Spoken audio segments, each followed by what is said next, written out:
I went to sign a lease for my apartment, but the new tenant turned out to be my ex-wife's new boyfriend. Let me back up. The leasing office smelled like fake vanilla and desperation.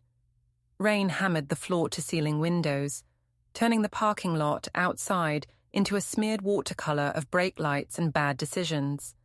I was there to sign paperwork for a one-bedroom I could actually afford. 8 months post-divorce, I'd finally clawed my way back to something resembling financial stability. The apartment wasn't much. 7th floor, corner unit, view of a vape shop and a dog groomer. But it was mine. Or it was supposed to be. Lena, the leasing manager, had my folder open on her desk. Mid-30s, efficient ponytail, the kind of person who color codes her calendar and actually enjoys HOA meetings. She'd been friendly during the application process. Professional. Now she looked like she'd swallowed a wasp. "Mr. Cole," she said, not quite meeting my eyes. "I'm so sorry, but there's been a complication." I felt my stomach drop. Complication. The unit you applied for. There was another application that came through, and due to some priority circumstances, we've had to move forward with them instead. Priority circumstances. Corporate speak for someone with more money showed up. "I put down a deposit 2 days ago," I said, keeping my voice level. "I have the receipt." "I know, and will absolutely refund that, but—" "Ms. Harper?" A voice from the doorway, bright and fake as a TV commercial. "So sorry we're late. Traffic was insane." I turned. Melissa stood in the doorway, one hand on her hip, the other clutching the arm of a man who looked like he'd been photoshopped into reality. 6'2", spray tan, teeth so white they could guide ships to harbor. He wore a tight black V-neck that showed off arms I'm sure he referred to as guns, and he had that particular smile men get when they think they're doing everyone a favor just by existing. My ex-wife, and Travis Keene, the regional manager of a chain of luxury gyms, the man she'd been sleeping with while we were still married. Melissa saw me. Her face went through about 5 expressions in 2 seconds. Surprise, panic, calculation, and finally landing on smooth composure. She was good. She'd always been good. "Danny," she said, like we'd bumped into each other at Whole Foods, instead of in the leasing office for the apartment I was supposed to be moving into. "Wow, small world." Travis looked between us, his smile dimming slightly. "You two know each other?" "We used to," Melissa said before I could answer. "Ancient history." Ancient history.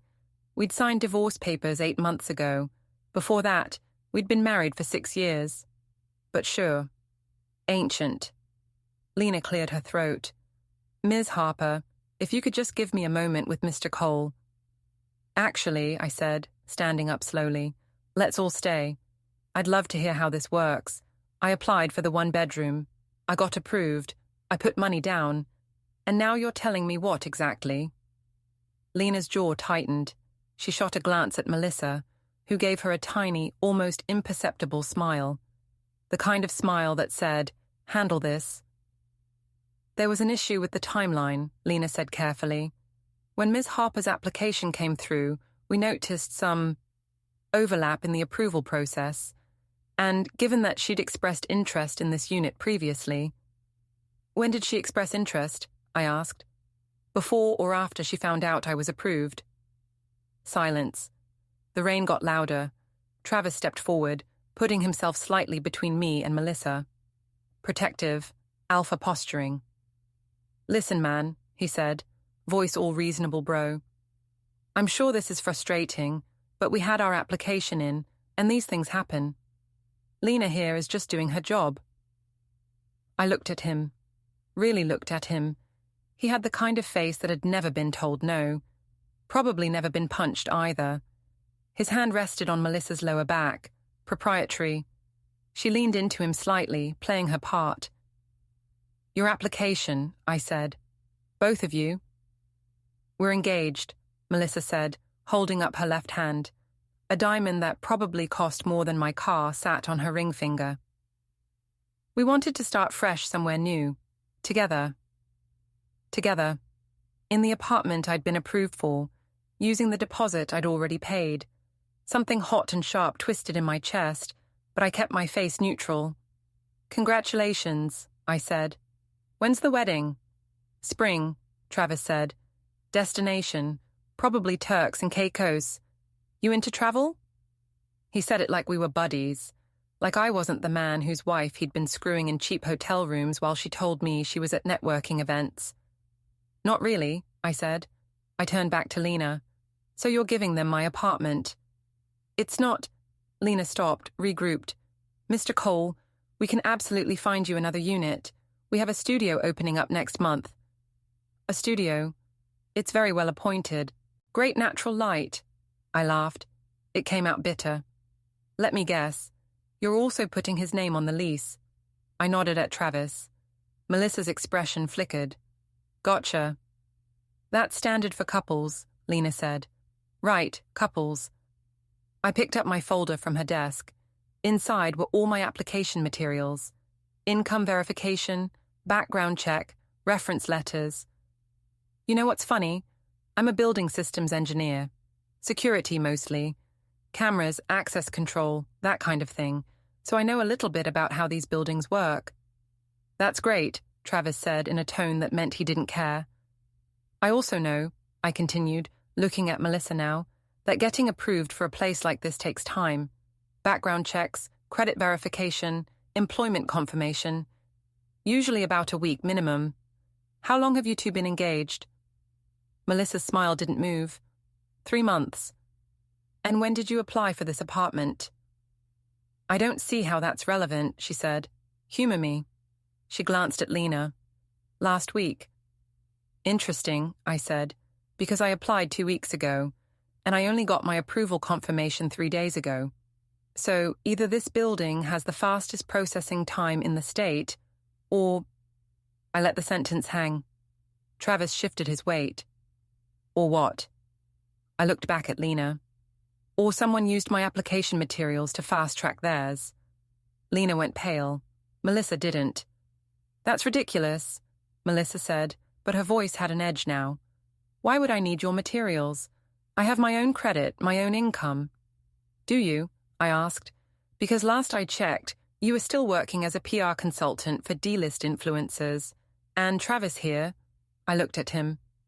"Regional manager, sure. But this building requires a combined income of what? 90,000 minimum." "We qualify," Travis said, puffing up. "I'm sure you do, especially if someone co-signed, or if someone's name was listed as backup income verification. That's a thing, right, Lena?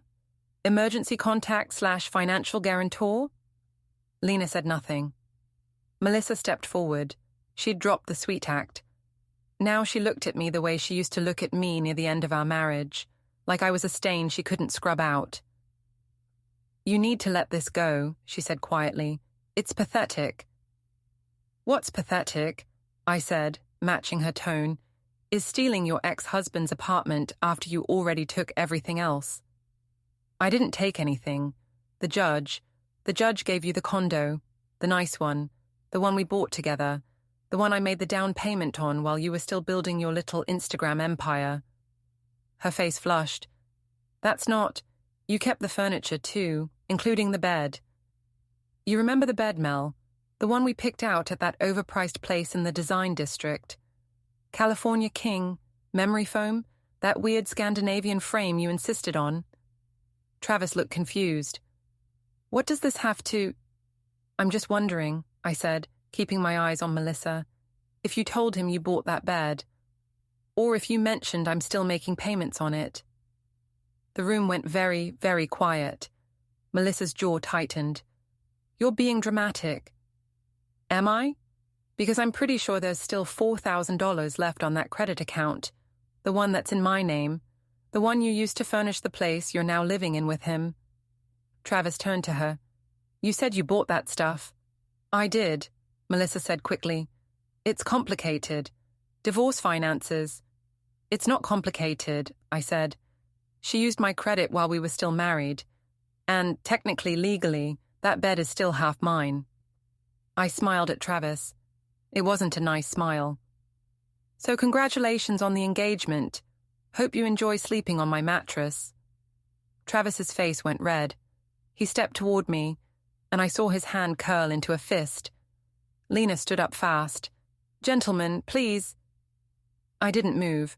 I just looked at Travis, calm, waiting. He stopped a foot away from me. His breath smelled like protein powder and poor choices. You need to walk away, he said, voice low. Or what? I asked. You'll hit me in a leasing office with a witness present. You understand how liability works, champ? You touch me here, you're not getting approved, you're probably getting arrested, and your whole gym bro influencer image takes a hit when your mugshot shows up online. He froze. I saw the gears turning. He was big, sure, but he wasn't smart. Danny, Melissa said, and her voice had shifted again, softer now, pleading. Please, don't do this. You're better than this. No, I said, I'm really not. I turned back to Lena. Keep the deposit. Apply it to damages when they inevitably trash the place. I picked up my folder. And when the lease goes south and they stop paying, don't call me. I'm not a cosigner. I'm not a guarantor. I'm nobody to them. I walked toward the door. Wait, Lena said. She sounded almost desperate. Mr. Cole, please wait. I stopped, turned back. She reached into her desk drawer and pulled out a business card, held it out to me. Call me, she said quietly. Tonight. I think you're owed more than a refund. I took the card. Melissa was staring at Lena, her expression somewhere between fury and panic. See you around, I said to no one in particular. I left. Outside, the rain had softened to a drizzle. My car, a beat-up black Accord that smelled like old Chinese food and regret, sat alone in the corner of the lot.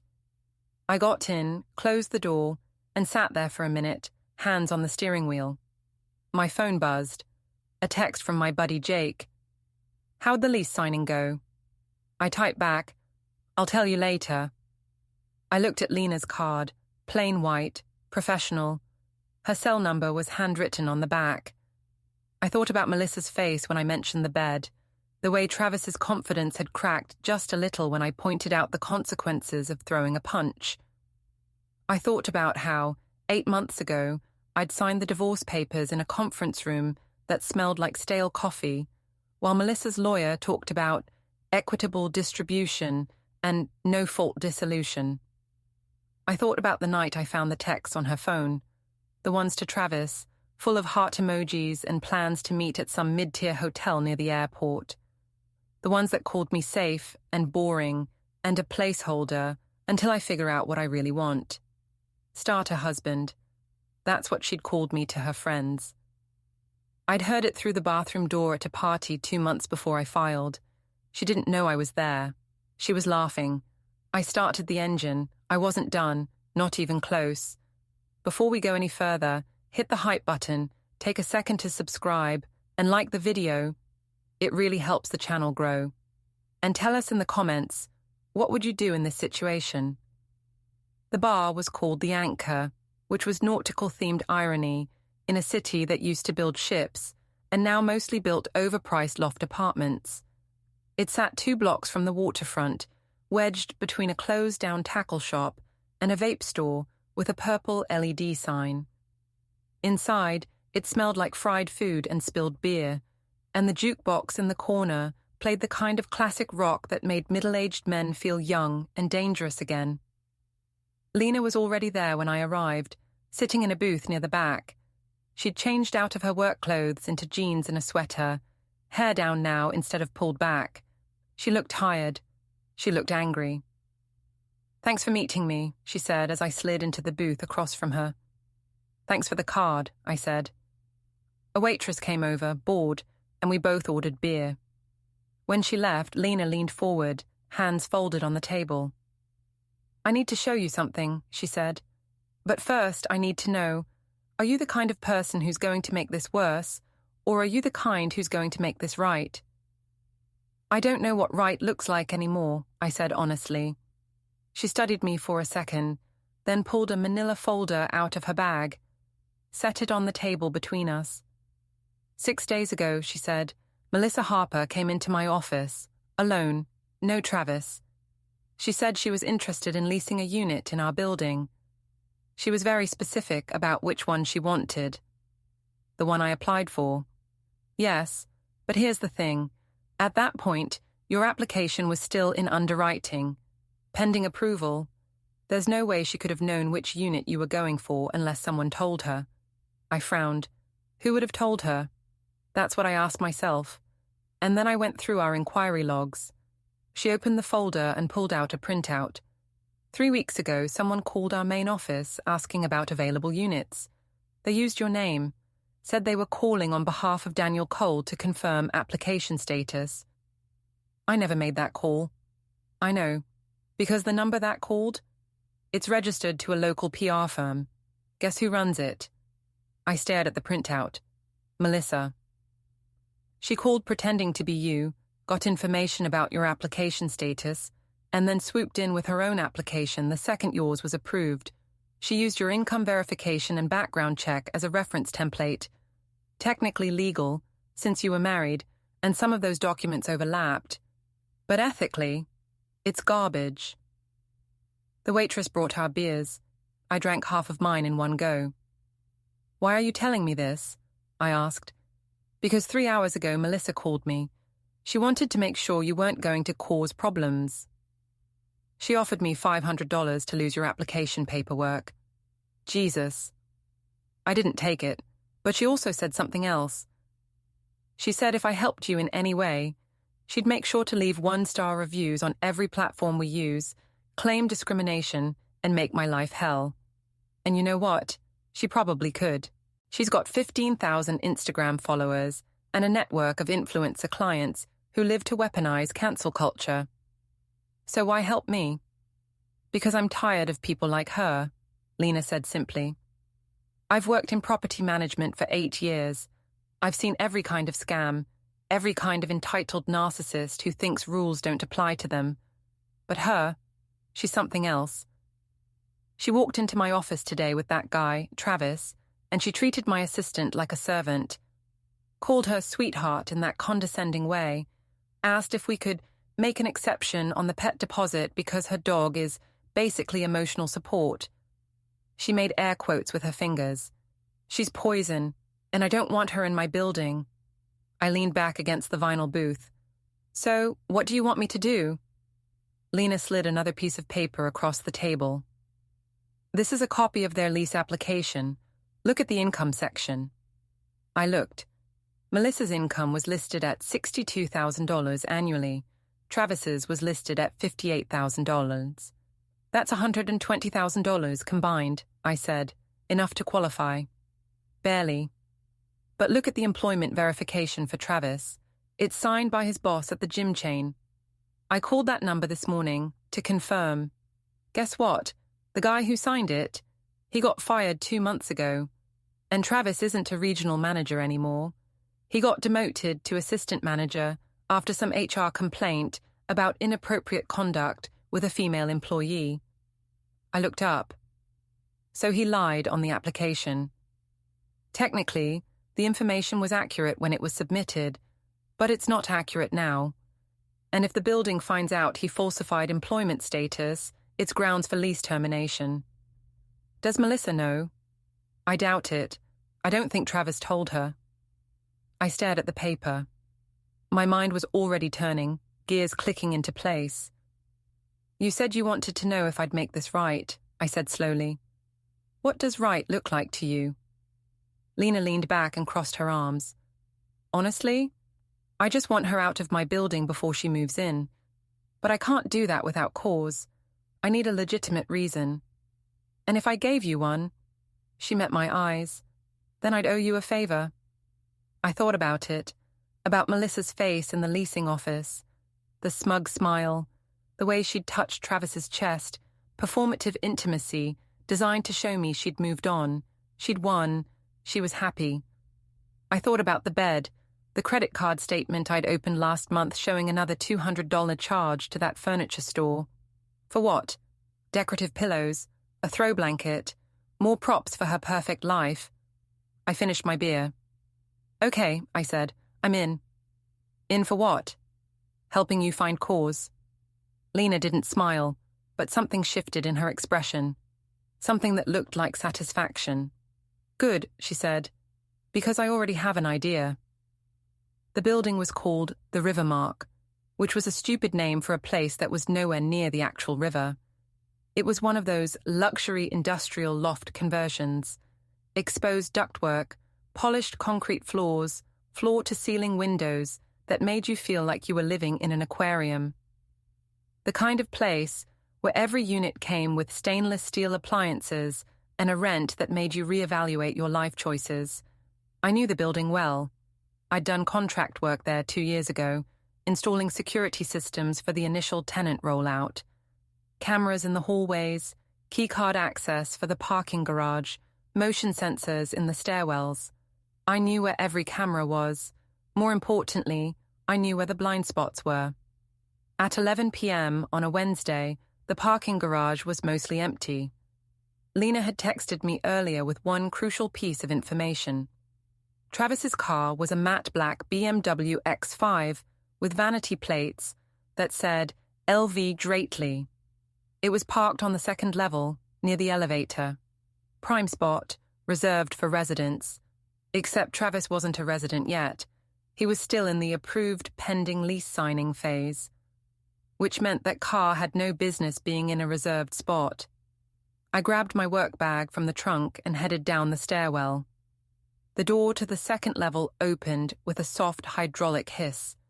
No cameras in the stairwell. I'd made sure of that during installation. Travis's SUV was exactly where Lena said it would be. I walked past it once, casual, hands in my pockets. No one around, just the hum of ventilation and the distant echo of someone's car alarm going off streets away. I crouched down by the rear passenger side tire. I wasn't going to slash it. That would be criminal mischief, easy to prove, and frankly, too obvious. What I was going to do was subtler.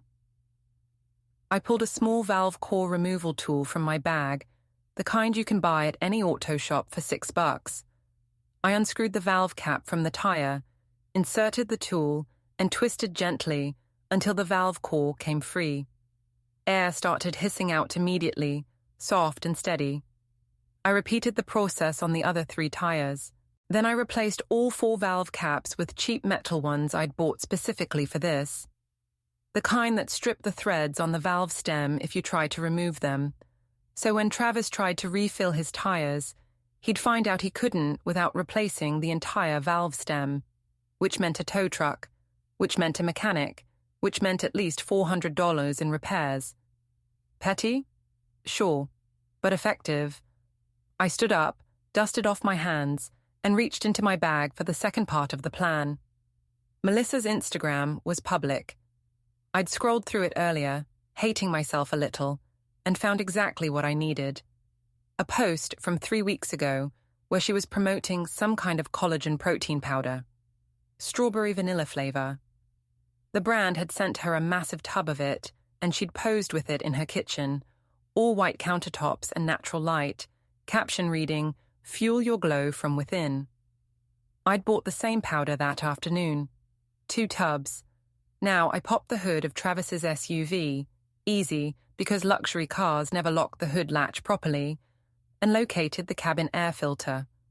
I pulled it out, opened the first tub of powder, and started packing the filter housing with it.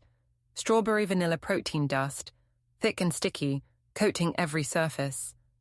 When someone turned on the AC or heat, the blower would pull air through that filter and distribute a fine mist of collagen-infused protein powder throughout the entire interior. It would smell like a smoothie shop. It would stick to the leather seats, the dashboard, the vents.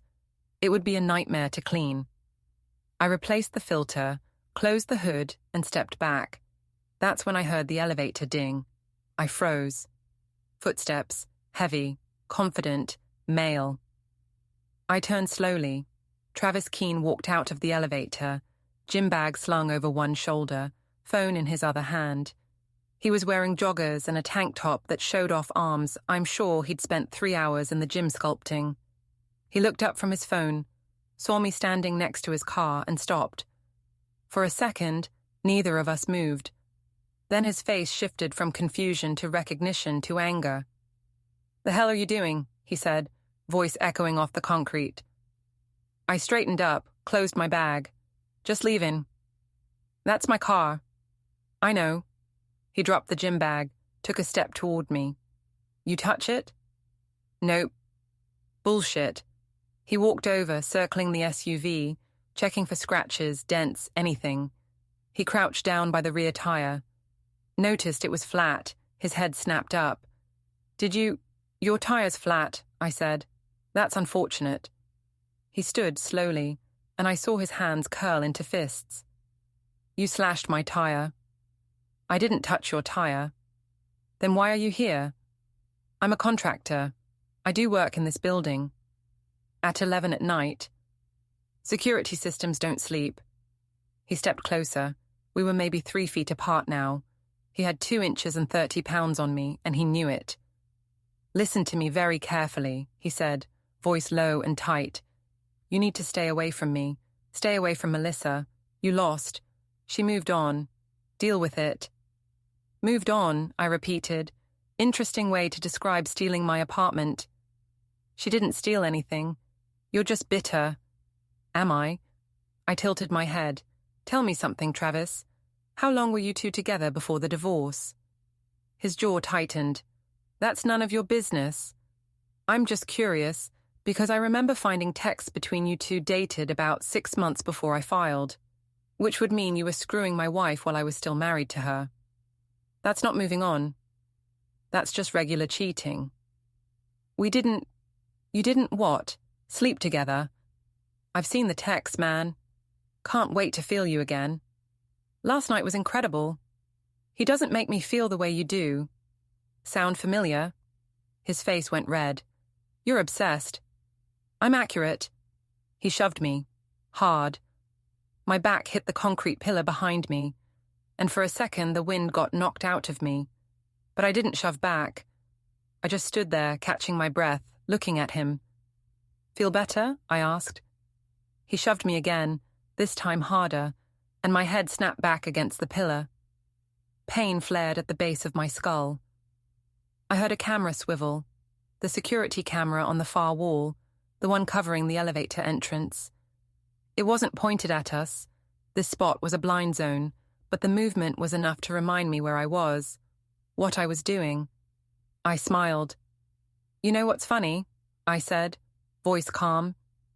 "You just assaulted me in a parking garage, and if I wanted to, I could call the cops right now, file a report, get you arrested, and then Melissa's perfect little engagement would have a mugshot attached to it."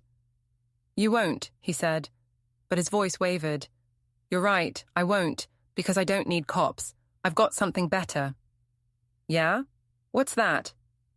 I leaned in close, so close I could smell the pre-workout on his breath, and whispered, "I know about the messages." He went very still. "What messages?" "The ones you sent to Melissa's little sister, the one who's 19 and still in college, the one you've been DMing on Instagram for the past month. You're so much more mature than girls your age. We should hang out sometime when Mel's busy. You remember those?" His face drained of color. "How did you—" "I'm good at my job," I said. "And your privacy settings are garbage." He stepped back, breathing hard. "You're bluffing." I pulled out my phone, opened a screenshot, and held it up. His own messages, clear as day, time-stamped and everything. His hand shot out, trying to grab the phone, but I pulled it back easily. "Don't worry," I said. "I'm not going to show Melissa, not yet. But you are going to do something for me." "I'm not doing shit for you." "Yes, you are. Because if you don't, I'm going to send these screenshots to every single one of Melissa's influencer friends, the ones who follow her little sister, the ones who would absolutely love to know that her fiancé is sliding into a teenager's DMs. And then I'm going to post them publicly, with your face and your gym's name attached." He lunged. This time I was ready. I sidestepped, and his momentum carried him forward into the pillar. His fist connected with concrete, and I heard knuckles crack. He screamed, clutching his hand. Footsteps echoed from somewhere above. Security. I picked up my bag. You should get that looked at, I said, and maybe think about your life choices. I walked toward the stairwell, calm, unhurried. Behind me, Travis was still cursing, cradling his broken hand. I didn't look back. 3 days later, I got a text from Lena. Check Melissa's Instagram. I was sitting in my car outside a job site, drinking gas station coffee that tasted like burnt regret. I opened Instagram, pulled up Melissa's profile, and scrolled. The most recent post was from 2 hours ago. A photo of her sitting at a trendy brunch spot, mimosas on the table, sunlight streaming through fake plants. She wore a white off-shoulder sweater, and her engagement ring was prominently displayed. The caption read, "Sometimes you have to cut toxic people out of your life to make room for growth. Grateful for new beginnings." The comments were full of heart emojis and "you go girl" affirmations. But there was one comment, buried near the bottom, from someone named Kyle Chen, that caught my attention. "Hey, can you call me? Need to talk about the Q4 campaign." Kyle Chen. I recognized the name. He was one of Melissa's clients, a local real estate bro who'd pivoted to motivational speaking and made a small fortune selling courses on wealth mindset. Melissa managed his image, coached him on social media, and occasionally appeared in his content as the behind-the-scenes genius. I clicked on Kyle's profile. He had 40,000 followers and a blue checkmark. His bio said, "Helping you unlock your potential." I sent him a DM from a burner account I'd set up earlier that week, pretended to be someone from a competing PR firm. Casual, professional. "Hey Kyle, heard through the industry grapevine that you might be looking for new representation. We specialize in personal brands like yours. Would love to chat if you're open to it." He responded within an hour. "Always open to conversations. What firm are you with?" I made one up, something generic and plausible. Then I dropped the bait. "Full disclosure. We've been watching your content for a while. You've got great energy. But we've also heard some concerns from potential partners about current management, specifically around conduct issues with her building's HOA. Just want to make sure we're aligned on brand safety if we move forward." 3 dots appeared, disappeared, appeared again. "Conduct issues?" "Yeah, something about lease violations and some drama with an ex. Nothing confirmed, but you know how these things go. Optics matter." He didn't respond right away. I waited. Finally, "Can we talk on the phone?" I sent him a Google Voice number and waited for the call. Kyle called 20 minutes later. His voice was younger than I expected, eager and anxious at the same time. "So, what's this about conduct issues?" he asked, skipping the pleasantries. "Like I said, just industry chatter. But we've got a fiduciary responsibility to vet partners, and when we ran background on your current PR rep, some flags came up." "What kind of flags?" "HOA complaints, disputes with a property management company, a restraining order filed by an ex-spouse, though that one looks like it got dropped." I was lying. There was no restraining order. But Kyle didn't know that. "Jesus," he said, "she never mentioned any of that." She wouldn't, but here's the thing. If you've got sponsors attached to your brand, and they catch wind of messy personal drama from your team, they pull out. Happens all the time. Silence on the other end. I could practically hear the gears turning. "What do you suggest I do?" he asked finally. "Honestly, distance yourself, at least until this blows over. You don't want her mess bleeding into your reputation." "We've got a shoot scheduled next week. She's already booked the photographer." "Cancel it." "I can't just..." "You can. Say you're exploring new creative directions. Keep it vague, but trust me, if this HOA thing escalates and her name ends up in the news, you don't want to be attached." Another long pause. Then, "Okay, yeah, I'll figure something out." I hung up. 20 minutes later, Melissa posted an Instagram story. "When people don't show up the way you expect, it's the universe redirecting you. followed by a prayer hands emoji. I smiled. On Friday afternoon, I drove to the Rivermark. Lena met me in the parking garage, same spot where I'd sabotaged Travis's car. She looked wired, like she'd had too much coffee or not enough sleep. "They're moving in tomorrow," she said. "Lease signing is today at 3. "Did you talk to the board president?" "Colleen?" "Yeah, I mentioned there had been some complaints about noise in one of the units. Implied it might be Melissa's. She's got a stick up her ass about noise violations, so she's already primed to be suspicious." "Perfect." Lena handed me a key card. "This is for the unit across the hall from theirs. It's vacant right now, staging unit. You've got access for the next 48 hours. I took the key card. "You're sure about this?" She met my eyes. "I told you I don't want her in my building." "Lena, don't. Just do what you're going to do." She left. I took the elevator to the 7th floor. The hallway was empty, silent except for the hum of climate control. I swiped the key card and stepped into the vacant unit. It was small, maybe 400 square feet. One room with a kitchenette, a bathroom, and a window overlooking the parking lot. The furniture was minimal. A couch, a coffee table, a bed shoved against the wall. Staging furniture. Temporary. I walked to the door and looked through the peephole. Across the hall was Unit 7B, Melissa and Travis's new home. I pulled out my phone and opened the building's security app. As a former contractor, I still had back-end access to the camera system. I scrolled through the feeds until I found the one for the 7th floor hallway. Then I deactivated it. Not permanently, just for the next 6 hours. A scheduled maintenance window. Completely plausible, completely untraceable. I sat down on the couch and waited. At 3:47 p.m., the elevator dinged. I heard voices in the hallway. Melissa and Travis. I watched through the peephole as they walked to their door. Melissa was holding a bottle of champagne, laughing at something Travis said. He had his arm around her waist. They looked happy. The door closed behind them. I waited another hour. Then I heard arguing. Their voices were muffled, but I could make out words. Travis was angry about something. Melissa was defensive. The fight escalated.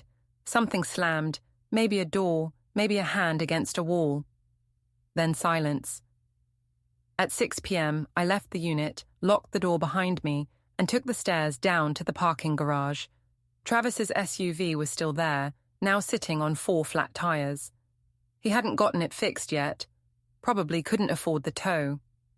I drove home, ordered Thai food, and ate it cold, while watching a rerun of a cop show I didn't care about. My phone buzzed. A text from Lena. "Colleen just got a noise complaint.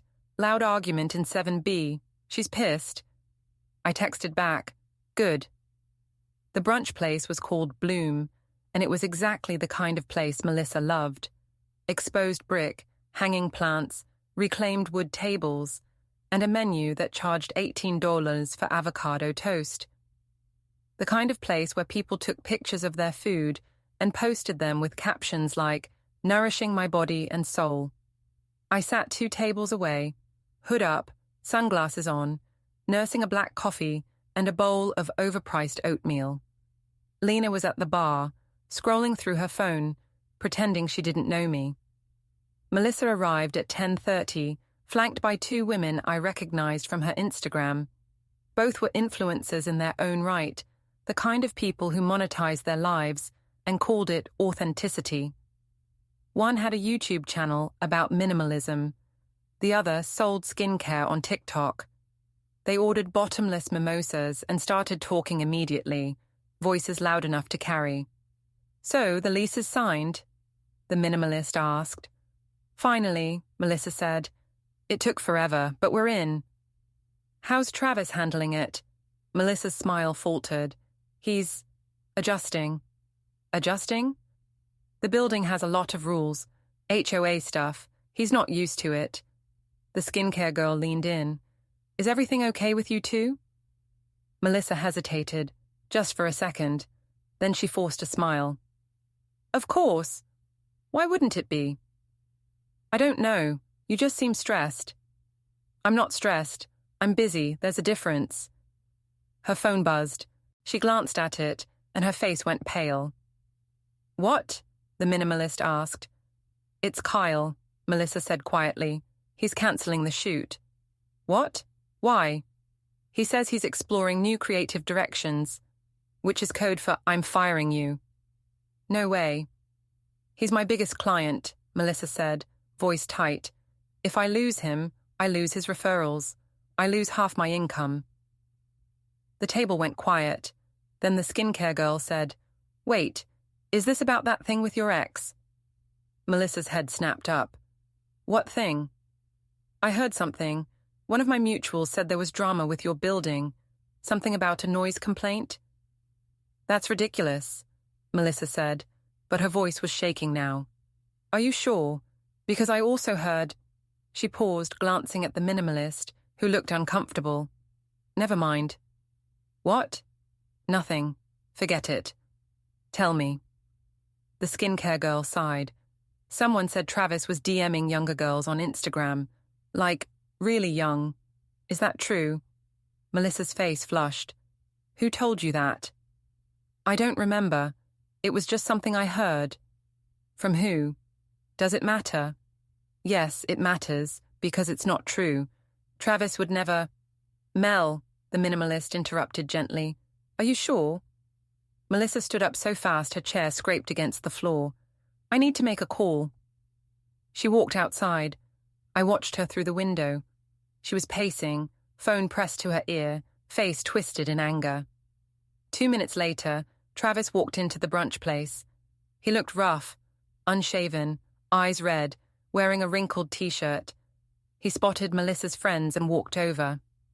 Where is she? He asked. Outside, the skincare girl said. And she's pissed. Yeah, well, join the club. What's going on with you two? Travis sat down heavily. You want the truth? Your friend is a nightmare. She's controlling, she's paranoid, and she's bleeding me dry financially. I moved in with her thinking it'd be great, and now I'm stuck in a building with a psycho HOA president who fines us every time we breathe too loud. The table stared at him. Also, he continued, voice rising, she's still obsessed with her ex. Every time something goes wrong, she blames him. The flat tires, him. The HOA complaint, him. The fact that Kyle dropped her, somehow also him. I'm done. Melissa walked back inside just in time to hear the last part. You're done, she repeated, voice icy. Travis stood. Yeah, I'm done. You walk out on me, you lose everything. What everything? The apartment you manipulated your way into, the furniture you bought with your ex-husband's credit card, the fake perfect life you're trying to sell to people who don't even like you. The entire restaurant had gone silent. Everyone was watching. Melissa's hands were shaking. Get out. Gladly. No, I mean it. Get out of the apartment. Tonight. Pack your shit and leave. You can't kick me out. My name's on the lease. Your name's on nothing, Melissa snapped. I'm the primary. You're the co-signer. And I'll tell the board you've been harassing other tenants. They'll evict you so fast. Harassing? Are you serious? You're the one who... She threw water in his face. The glass shattered on the floor. Water dripped off Travis's chin. Everyone in the restaurant gasped. For a second, I thought he was going to hit her. His hand curled into a fist, and I could see every muscle in his jaw tighten. But he didn't. He just wiped his face, looked at her with something close to pity and said, You're pathetic. Then he walked out. Melissa stood there, shaking, mascara starting to run. Her friends didn't move. Nobody moved. I stood up, left cash on the table and walked out the back exit. Lena texted me 15 minutes later. Holy shit, did you see that? I texted back, yeah. What now? I didn't answer. I had work to do. I found Travis behind the restaurant, sitting on a loading dock with his head in his hands. He looked up when he heard my footsteps, and his face went from misery to rage in half a second. You, he said, standing. You did this. Did what? All of it. The tires, the complaints, the Instagram rumors. This is you. I didn't deny it. You figured it out. Congratulations. He stepped toward me, fists clenched. You're going to what? I interrupted. Hit me? Go ahead. There's a camera right there. I pointed to the security camera above the dumpster, and this time I'll press charges. He stopped. Here's the thing, Travis, I said, keeping my voice calm. You're not the bad guy. You're just the idiot who thought he could win. But you can't. Because Melissa doesn't care about you. She cares about what you represent. And the second you stop being useful, she'll throw you away, just like she did to me. We're not the same. No, we're not. Because I got out. You're still trying to pretend this is love. His jaw tightened. You're sick. Maybe, but at least I'm honest about it. I pulled out my phone and held up the screenshot, the one of his messages to Melissa's sister. You're going to do something for me. I'm not. Yes, you are. You're going to pack your things, leave that apartment tonight, and never contact Melissa again. You're going to ghost her, publicly, loudly, in a way that everyone in her circle knows about. Why would I do that? Because if you don't, I send these screenshots to her clients, to her friends, to her sister, and then I post them publicly with your name, your face, and your gym's logo. He stared at me, breathing hard. You'll ruin me, he said quietly. Yes. And her. Also, yes. His hand shot out, grabbed my jacket, and slammed me against the metal door. My head hit hard, and for a second the world tilted. But I didn't fight back. I just looked at him. Do it, I said. Hit me. See what happens. He let go, stepped back, and wiped his mouth with the back of his hand. He looked like he was going to cry. You're a monster, he said. I learned from the best. He pulled out his phone, scrolled through something, then held it up. It was a photo, a selfie of him in Melissa's bathroom. In the background, on the counter, was a small velvet ring box. The timestamp said it was from 9 months ago, 2 months before my divorce was finalized. You took that while she was still married, I said. Yeah. You were planning to propose before she even left me. He nodded. I reached out, slowly, and took the phone from his hand. He didn't resist. I snapped a photo of the photo with my own phone, then handed his back. Thanks, I said. He looked broken, hollowed out. What do you want from me? I told you, leave, tonight, make it public, make it messy, and never look back. He stared at me for a long time. Then he nodded. You're going to end up alone, he said. I know. He walked away, shoulders slumped, hands in his pockets. I stood there for a minute, staring at the photo on my phone. Melissa's ring box, the proof of her betrayal, time-stamped and undeniable. I sent a copy to my own email. Then I deleted it from my camera roll. Not yet. I wasn't ready to use it yet. But soon. 4 days later, Melissa showed up at my workplace. I was in the back office, a fluorescent-lit dungeon filled with old monitors, cable spools, and coffee mugs that no one had washed since the Bush administration. I was halfway through a work order when the door opened and she walked in. She looked different, thinner, paler. Her hair wasn't styled, and she wasn't wearing makeup. She looked like a person, not a brand. We need to talk, she said. I set down my screwdriver. About what? You know what. I really don't. She closed the door behind her. You're sabotaging my life. Am I? The complaints, the rumors, Kyle dropping me, Travis leaving, that's all you. Sounds like a rough week. Danny, I'm serious. You need to stop. Or what? She stepped closer. Her hands were shaking. Or I'll tell everyone you've been stalking me, that you're unstable, that you've been harassing me and Travis since the divorce. I'll get a restraining order. I'll tell my followers. I'll make sure everyone knows what kind of person you are. I leaned back against the desk. Okay. She blinked. What? Do it. Tell them. You think I won't? No, I think you will. I think you'll spin this whole thing into a victim narrative. You'll cry on camera. You'll post screenshots of texts I never sent. You'll play the role of the scared ex-wife trying to move on. And your followers will eat it up. Then why? Because it won't matter, I said. You've already lost. Her face twisted. I haven't lost anything. You lost Kyle, your biggest client. You lost Travis, your engagement. You lost your perfect couple brand. What's left? I'll rebuild. With what? Your reputation is in the toilet. Your HOA is watching you. Your friends saw you throw a glass of water in public. You think sponsors want to work with someone who's unstable. I'm not unstable, she hissed. No, you're just a liar, I said calmly. You lied to me. You lied to Travis. You lied to your clients. You built your entire life on a foundation of bullshit, and now it's crumbling. She was crying now, real tears, not the Instagram kind. Why are you doing this? Because you called me a starter husband. She froze. I heard you, I continued. At that party, 2 months before I filed.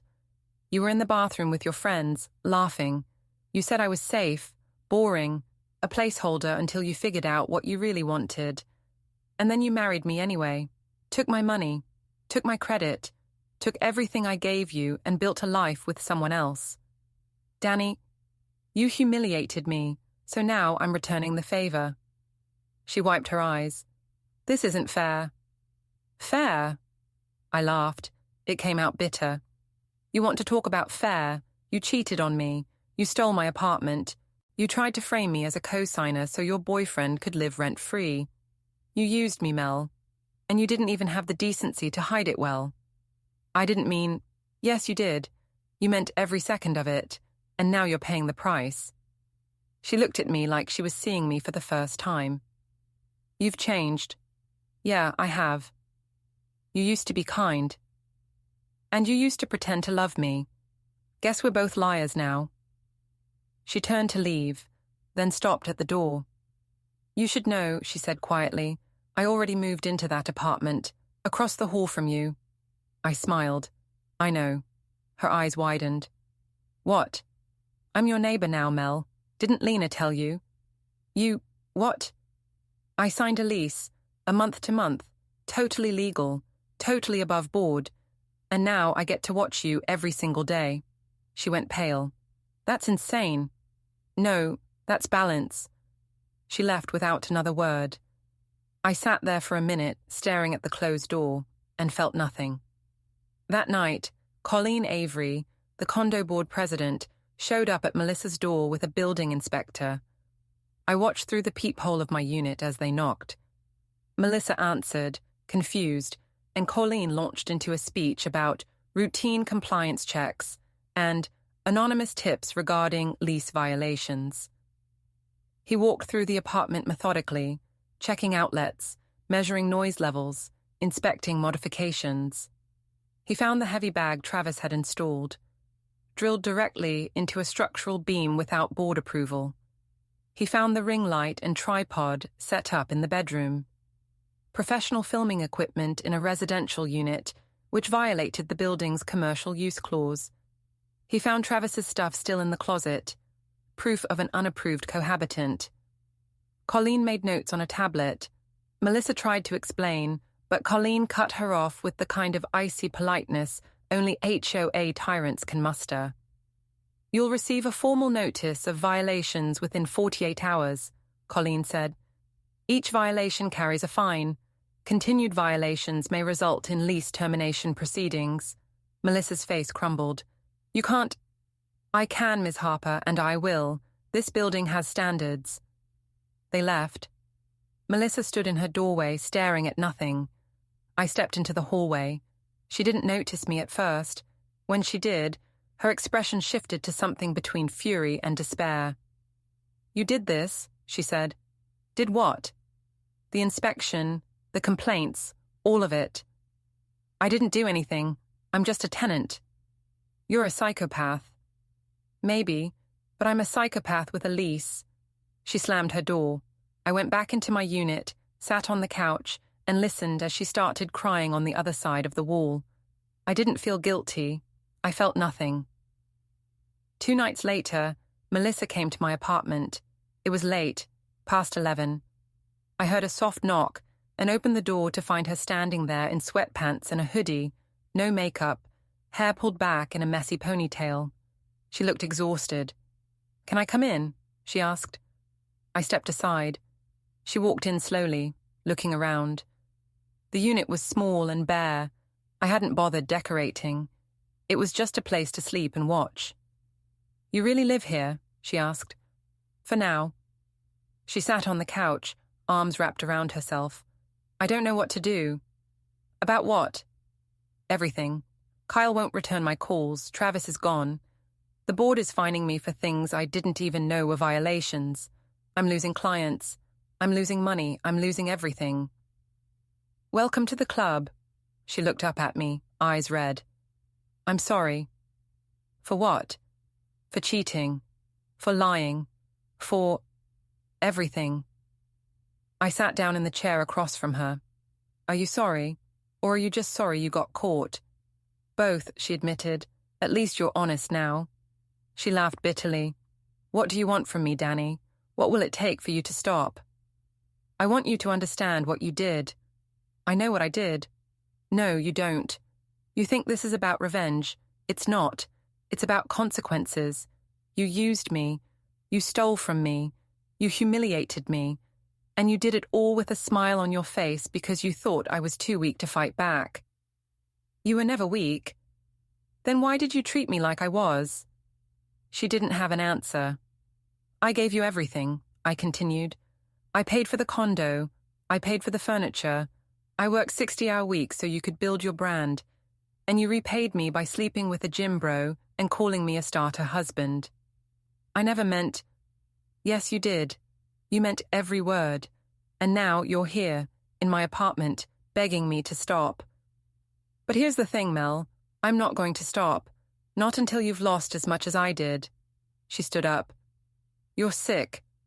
"Maybe. But at least I'm not a liar." She walked to the door, then stopped, turned back. "You know what your problem is? You think you're the victim. But you're not.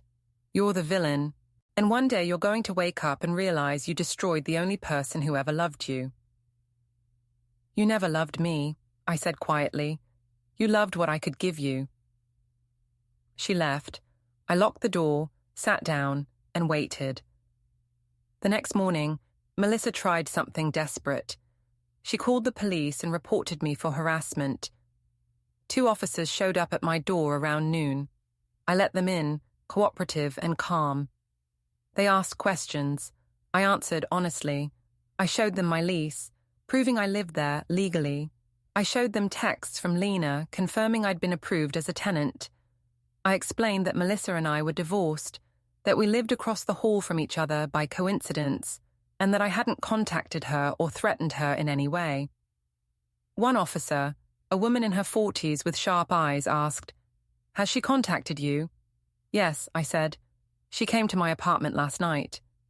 "Did you invite her?" "No, she knocked. I let her in because I thought it was an emergency." "What did she want?" "She wanted me to move out." The officer made notes. "And you refused?" "I have a lease. I have a right to be here." They left. No arrest, no charges, just a report filed for documentation. 20 minutes later, Lena texted me. "Melissa just called the office, screaming. Colleen's pissed. Board meeting tonight. You should stay low." I didn't respond. That night, I stood in my unit with the lights off and watched through the peephole as Melissa left for the board meeting. She looked pale, shaky, like someone who hadn't slept in days. An hour later, she came back. She wasn't crying. She wasn't angry. She just looked empty. I waited until morning to find out what happened. Lena called me. "The board voted. She's got 30 days to vacate." "Why?" "Violation of community standards, harassment of other tenants, failure to comply with lease terms. Take your pick." "They're evicting her."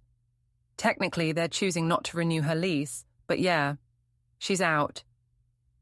I sat there, phone to my ear, and felt something shift in my chest. Not guilt, not satisfaction, just completion. Danny? Lena's voice. You still there? Yeah? You okay? I don't know. You won. I know. So why do you sound like that? I hung up. On the 14th day, Melissa tried one last move. She came to my apartment again. This time it was evening, rain tapping against the windows, the hallway dim and quiet. She looked different, smaller somehow, defeated. I need to talk to you, she said. I stepped aside. She walked in, and this time she didn't sit. She just stood in the middle of the room, arms at her sides. I'm leaving, she said. I'm moving out. Not because of the board, because I can't do this anymore. Okay. But before I go, I need to know something. What? Did you ever love me? I looked at her, really looked at her, at the woman I'd married, the woman I'd built a life with, the woman who'd destroyed me. Yes, I said, I did. Then why are you doing this? Because you taught me how. She flinched like I'd hit her. I loved you, I continued. I gave you everything. And you used me. You humiliated me. You made me feel like I was nothing. So I decided to return the favor. Not because I wanted revenge, because I wanted you to understand what it felt like. I understand, she whispered. No, you don't. You understand consequences. That's not the same thing. She reached into her pocket and pulled out her phone, held it up. I recorded this conversation. I smiled. Good, so did I. She blinked. What? I've been recording every interaction we've had since you came to my apartment the first time. Every threat, every lie, every attempt to manipulate me. I have it all. You can't. I can. It's legal. This is my apartment. I have a right to record anyone who enters. You're insane. Maybe, but I'm also thorough. She lowered the phone. Her hands were shaking. What do you want from me? Nothing. You've already given me everything I needed. Which is what? Proof. Her face went pale. Proof of what? I pulled out my phone and showed her the screenshot. The one Travis had taken in her bathroom. The one with the ring box visible in the background. The one timestamped 2 months before our divorce was finalized. This, I said. Proof that you were planning to marry him before you even left me. Proof that everything you told the judge about irreconcilable differences and growing apart was a lie. Proof that you used me. You can't show that to anyone. Why not? Because it'll ruin me. I know. She stared at me, breathing hard. You're really going to do this? I already did. What do you mean? I sent it to Kyle this morning, and to your other clients, and to the board president, and to your friends. Everyone who thought you were the victim in this. Everyone who thought I was the bad guy. She went very still. No. Yes. You destroyed me. No, I just told the truth. She lunged at me, hands reaching for my phone, but I stepped back easily. She stumbled, caught herself on the couch and started crying. Not pretty crying.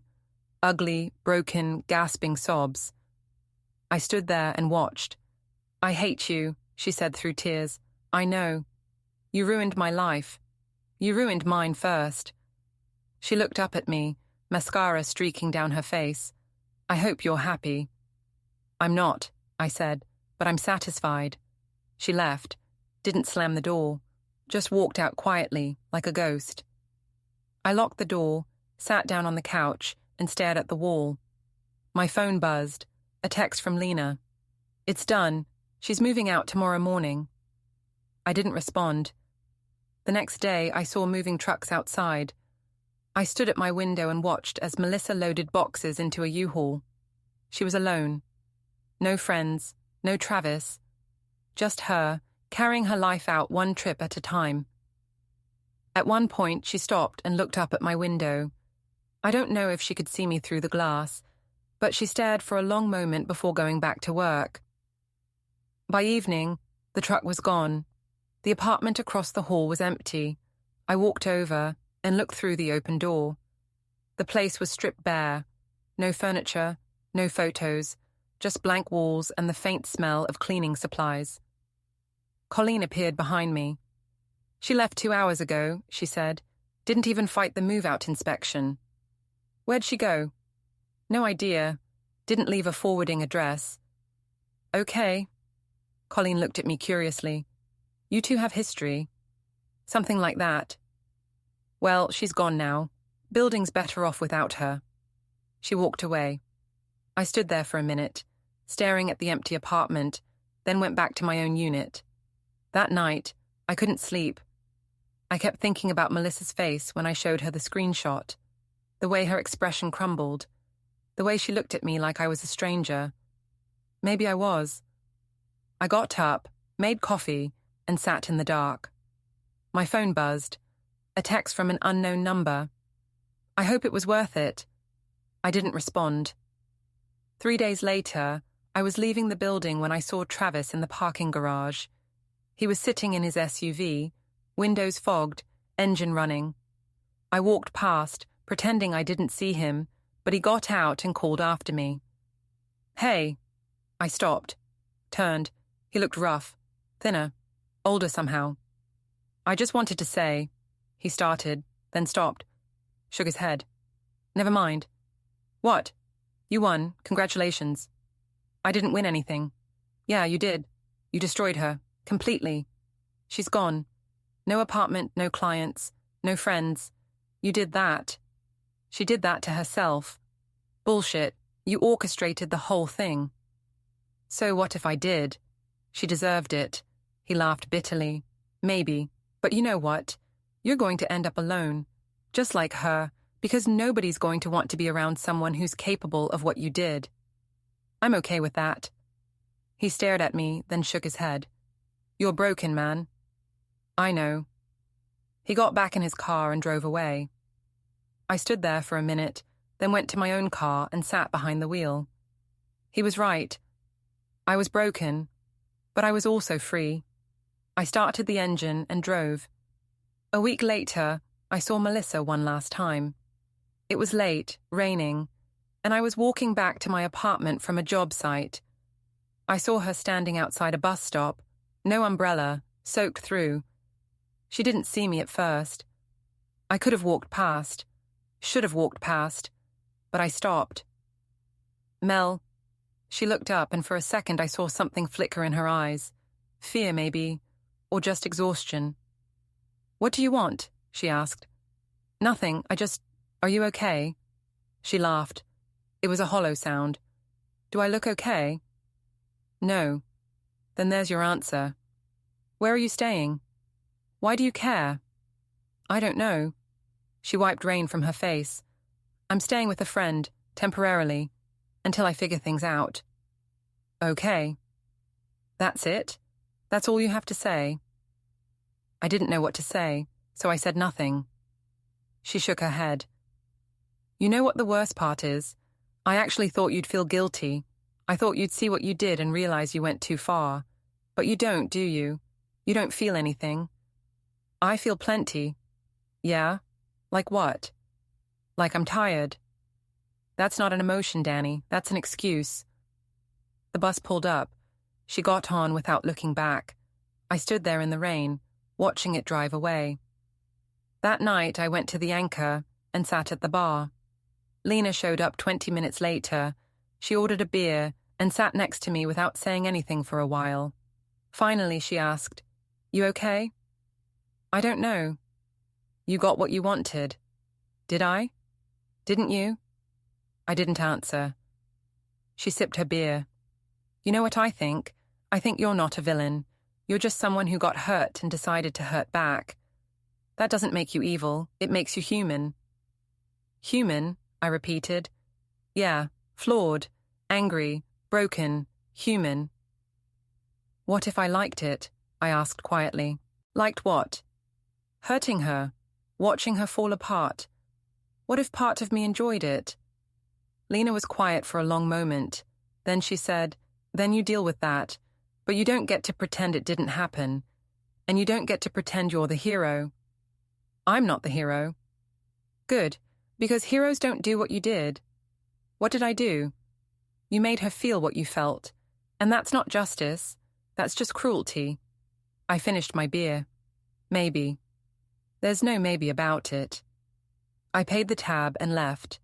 The next morning, I quit my job. Not because I had to. Because I wanted to. Because I was tired of installing cameras and setting up security systems and pretending I was building something useful. I packed up my tools, walked into my boss's office and told him I was done. He didn't ask why, just shook my hand and wished me luck. I drove home, climbed the stairs to my empty apartment and sat on the couch. My phone buzzed. A text from Melissa's number. I'm not going to forgive you, but I'm not going to hate you either. I'm just going to forget you. I read it 3 times, then deleted it. Outside, the rain started again. I watched it streak down the windows, distorting the city lights into blurred shapes. I thought about Melissa, about Travis, about everything I'd done. I thought about the man I used to be, the one who made cinnamon pancakes on Sunday mornings, the one who believed in second chances. He was gone, and I was okay with that. 2 weeks later, I moved out of the Rivermark. I didn't tell anyone, just packed my things, loaded them into my car, and drove away. Lena called me that afternoon. You left? Yeah. Where are you going? I don't know, somewhere else.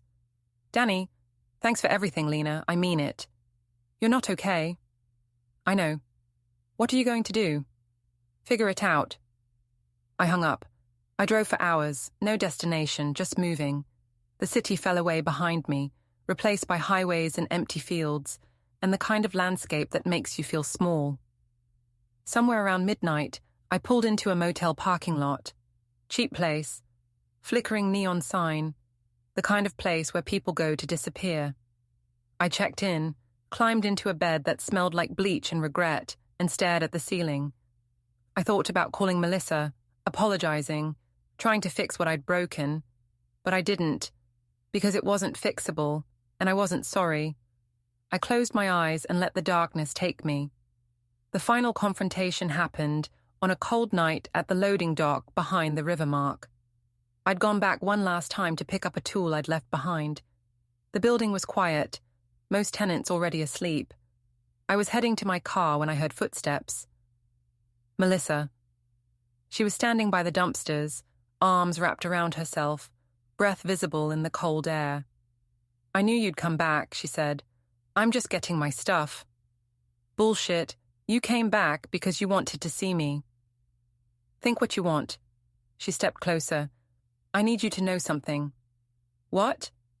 I'm not the villain in this story. You are. I laughed. We're both villains, Mel. That's the point. No, I made mistakes. I hurt you. I own that. But what you did, that was calculated. That was cruel. You didn't just hurt me back. You destroyed me. You destroyed me first. So that makes it okay. It makes it fair. She slapped me. The sound echoed off the concrete. I didn't move, just stood there, bleeding, looking at her. Feel better? I asked. No. Good. She hit me again, this time with her fist. My head snapped to the side, and pain flared across my jaw. Still, I didn't fight back. Go ahead, I said. Keep going. Maybe it'll make you feel something. She raised her hand again, then stopped, lowered it, started crying. I hate you, she sobbed. I know. I hate that I ever loved you. I know. She collapsed against me, and for a second, just a second, I almost put my arms around her, almost comforted her, but I didn't. I stepped back, and she fell to her knees on the cold concrete. I told you, I said quietly, I don't fix things anymore. I ruin them.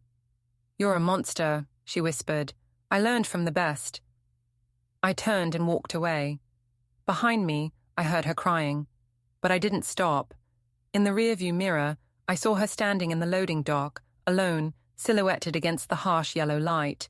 I didn't feel guilty. I didn't feel victorious. I just felt done. I turned the corner, and she disappeared from view. That was balance. We were square.